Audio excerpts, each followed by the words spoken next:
హైదరాబాద్లోని కూకట్పల్లిలో సహస్ర హత్య కేసు సంచలనం రేపింది. 10వ తరగతి చదివే ఓ బాలుడు క్రికెట్ బ్యాట్ దొంగిలించడానికి వెళ్లి బాలికను దారుణంగా హతమార్చిన ఘటన అందరినీ షాక్ కి గురిచేసింది. అయితే ఓటీటీ వెబ్ సిరీస్లు, క్రైమ్ థ్రిల్లర్ సినిమాల ప్రభావంతోనే బాలుడు ఈ హత్య చేశాడనే విషయం వెలుగులోకి వచ్చింది. దీంతో యువతపై సినిమాల ప్రభావం, ఓటీటీల్లో హింసాత్మక కంటెంట్ పెరగడంతో నేరాలు పెరుగుతున్నాయనే అంశాలు తెరమీదకు వచ్చాయి. ఇలాంటి ఘటనలు పునరావృతం కాకుండా తల్లిదండ్రులు తమ పిల్లల విషయంలో అప్రమత్తంగా ఉండాలని మానసిక నిపుణులు సూచిస్తున్నారు. క్రైమ్ కథా చిత్రాలు, పసి హృదయాలపై రక్తపు మరకలు, సహస్ర విషాదం చెప్పిన పాఠం. సమాజంపై సినిమాల ప్రభావం ఎంత మేరకు ఉంటుందనే అంశంపై ఎల్లప్పుడూ చర్చలు జరుగుతూనే ఉంటాయి. ఏదైనా ఇన్సిడెంట్ జరిగినప్పుడు వెంటనే ఈ టాపిక్ హాట్ టాపిక్ గా మారుతుంది.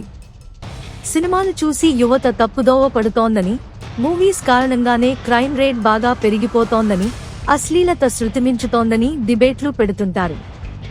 ఇప్పుడు సహస్ర మర్డర్ కేసుతో యూత్ పై సినిమాల ప్రభావం ఏ మేరకు ఉంటుందనే చర్చలు జరుగుతున్నాయి.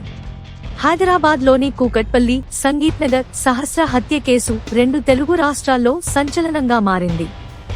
10వ తరగతి చదువుతున్న 15 ఏళ్ల బాలుడు 1000 రూపాయలు కూడా విలువ చేయని ఓ క్రికెట్ బ్యాట్ కోసం 10 ఏళ్ల బాలికను అత్యంత కిరాతకంగా 21 సార్లు కత్తితో పొడిచి చంపేసిన ఘటన అందరినీ షాక్ కి గురిచేసింది. అయితే చిన్నారి సహస్ర హత్య కేసు వెనక ఓటీటీలో వచ్చే వెబ్ సిరీసులు, మితిమీరిన హింస కారణంగా నిలిచిందనే విషయం వెలుగులోకి వచ్చింది. పక్కింట్లో ఉంటూనే సహస్ర ఇంట్లో చోరీ చేయాలని ఆ బాలుడు పథకం వేశాడు. ఎలా చేయాలి అనేది కొన్ని రోజుల ముందు నుంచే ప్లాన్ వేసుకుని అన్నీ ఒక పేపర్ మీద రాసుకున్నాడు. ఇంట్లోకి ప్రవేశించి బ్యాట్ తీసుకుని వెనక్కి వచ్చే సమయంలో తనను గుర్తించిన బాలికను కళ్ళు మూసుకుని కత్తితో పొడిచాడు. చనిపోయిందని నిర్ధారించుకున్న తరువాత ఇంటికెళ్లి నింపాదిగా మర్డర్ చేసిన కత్తిని కడిగి ఫ్రిడ్జ్ పై ఉంచాడు. రక్తపు మరకలు పడిన తన దుస్తులను వాషింగ్ మెషీన్లో వేశాడు. ఏమీ తెలియనట్టు హత్య జరిగిన ప్రదేశానికి వచ్చాడు. 4 రోజులు భయం లేకుండా తిరిగాడు. భయపడినా దాన్ని బయటకు కనిపించకుండా జాగ్రత్త పడ్డాడు. హెల్ప్ హెల్ప్ అని బాలిక అరవడం తనకు కూడా వినిపించిందంటూ అందర్నీ నమ్మించే ప్రయత్నం చేశాడు. అయితే 5 రోజుల పాటు కుటుంబ సభ్యులతో చుట్టుపక్కల వారందరినీ విచారించిన పోలీసులు చివరకు ఆ బాలుడే నిందితుడని తేల్చారు.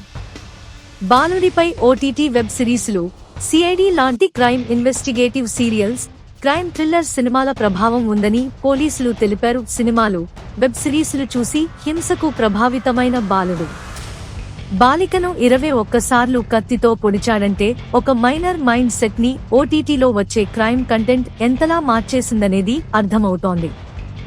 అసలు దొంగతనం చేయడానికి పేపర్ పై స్కెచ్ వేశాడంటేనే ఆ పిల్లాడి మానసిక స్థితిని ఎంతగా మార్చేశాయనేది అర్థం చేసుకోవచ్చు.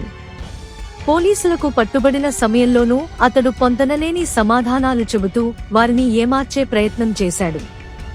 పోలీసుల దర్యాప్తులో ఎంతో అమాయకంగా నటిస్తూ తానొక పోలీసు అధికారిని కావాలంటూ చెప్పాడట. చివరకు అతడే సహస్రను దారుణంగా హతమార్చినట్టు నిర్ధారణయ్యాక అందరూ విస్మయానికి గురయ్యారు. ఇలా ఒక క్రైమ్ థ్రిల్లర్ సినిమాలో విలన్ను ప్రవర్తించిన తరహాలో 10వ తరగతి చదివే విద్యార్థి ప్రవర్తించడానికి సినిమాల్లో చూపించే క్రైమ్ కారణమనే అభిప్రాయాలు వ్యక్తమవుతున్నాయి.